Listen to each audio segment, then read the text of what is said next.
Hai Smart Parents, jumpa lagi di channel YouTube saya, Dr. Drew, spesialis kandungan, di mana kita bisa ngobrol santai bermanfaat mengenai kesehatan kehamilan dan juga kandungan. Mungkin Smart Parents pernah mengalami anyang-anyangan, buang air kecil tidak tuntas, atau nyeri saat buang air kecil, atau bahkan terdapat darah saat buang air kecil. Nah, ini semua adalah gejala infeksi saluran kemih pada wanita. Jika infeksi ini terjadi pada ibu hamil, harus waspada dan segera diobati Smart Parents. Pada video kali ini kita akan bahas seputar infeksi saluran kemih dalam kehamilan. Apa itu infeksi saluran kemih? Infeksi saluran kemih, disingkat ISK, adalah infeksi pada kumpulan organ dalam tubuh yang terdiri dari ginjal, kandung kemih, ureter, saluran dari ginjal ke kandung kemih, dan uretra, yaitu saluran keluarnya urin. Hal ini terjadi ketika bakteri masuk ke saluran keluarnya urin tadi dan naik ke kandung kemih, di mana istilah medis untuk infeksi kandung kemih adalah sistitis. Nah, infeksi ginjal juga bisa terjadi ketika bakteri bergerak lebih tinggi lagi naik ke arah ginjal. Istilah medis untuk infeksi ginjal adalah pyelonefritis. Fakta pentingnya untuk Smart Parents, ISK sering terjadi selama kehamilan. Ketika orang hamil mendapat infeksi kandung kemih, itu lebih mungkin menyebabkan infeksi ginjal. Hal ini mungkin karena ureter, yaitu saluran antara kandung kemih dan ginjal itu melebar selama kehamilan. Hal ini memudahkan bakteri untuk melakukan perjalanan lebih jauh naik ke arah ginjal. Apa itu kondisi bakteriuria asimptomatik? Ini adalah istilah medis ketika ada lebih banyak bakteri daripada biasanya dalam urin seseorang. Tetapi orang tersebut tidak memiliki gejala infeksi apapun. Pada orang hamil, dokter kandungan biasa memeriksa atau menyaring tes ini sebagai bagian dari pemeriksaan urin. Ini melibatkan pemeriksaan urin sederhana dan biasanya dilakukan menjelang akhir trimester pertama. Apa saja gejala ISK? Jika Anda memiliki infeksi kandung kemih, bisa saja terdapat gejala sebagai berikut. Bisa terjadi nyeri atau rasa terbakar saat buang air kecil, keinginan untuk sering buang air kecil, keinginan untuk buang air kecil secara tiba-tiba atau terburu-buru, dan mungkin terdapat darah dalam urin Anda.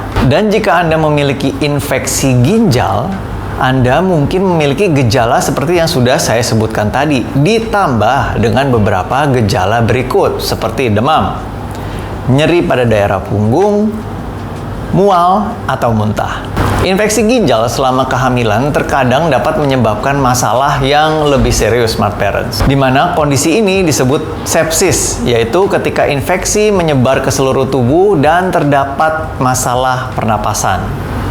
Jika Anda hamil dan memiliki gejala infeksi kandung kemih atau ginjal, segera beritahu dokter kandungan Anda Smart Parents. Bagaimana ISK selama kehamilan diobati? ISK diobati dengan antibiotik, di mana obat ini bekerja dengan membunuh bakteri penyebab infeksi. Jika Anda mengalami infeksi kandung kemih, Anda mungkin hanya perlu minum tablet antibiotik Smart Parents.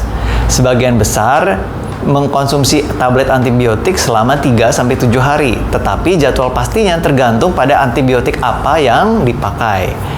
Dokter Anda akan meresepkan obat yang aman untuk dikonsumsi selama kehamilan. Tips penting untuk Smart Parents, habiskan semua tablet antibiotik yang diresepkan, bahkan jika gejalanya mulai membaik. Jika Anda selesai minum antibiotik, dokter Anda mungkin akan memeriksa ulang urin Anda untuk memastikan infeksi bakteri sudah hilang. Dan jika Anda memiliki infeksi ginjal Smart Parents, Anda mungkin memerlukan perawatan di rumah sakit. Ini melibatkan pemberian antibiotik melalui jalur infus. Setelah gejala Anda membaik, Anda akan dapat pulang dari rumah sakit dan beralih ke tablet antibiotik. Dokter Anda mungkin akan meminta Anda terus minum antibiotik selama sisa kehamilan Anda, di mana hal ini untuk mencegah infeksi datang kembali. Bagaimana bakteriuria asimptomatik selama kehamilan ini diobati?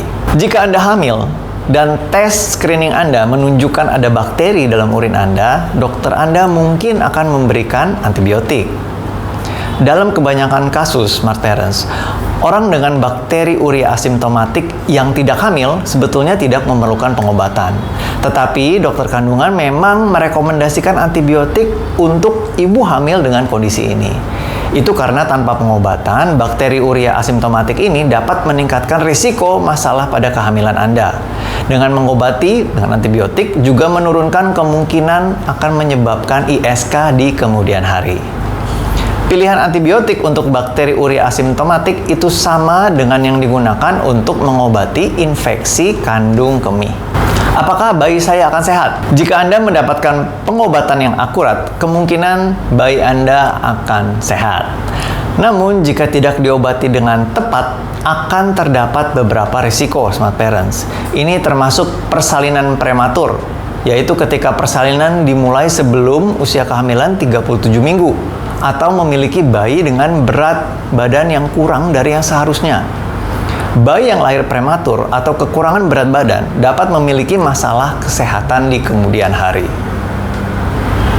Infeksi ginjal selama kehamilan juga meningkatkan risiko ini, Smart Parents. Inilah mengapa penting untuk mendapatkan pengobatan jika Anda memiliki bakteri urea asimptomatik atau ISK selama kehamilan. Tips penting untuk Smart Parents: minum banyak cairan dapat membantu mencegah ISK selama kehamilan. Sekian info dari saya, semoga bermanfaat. Silahkan subscribe, like, share, dan komentar. Sampai jumpa di video saya selanjutnya dan salam sehat.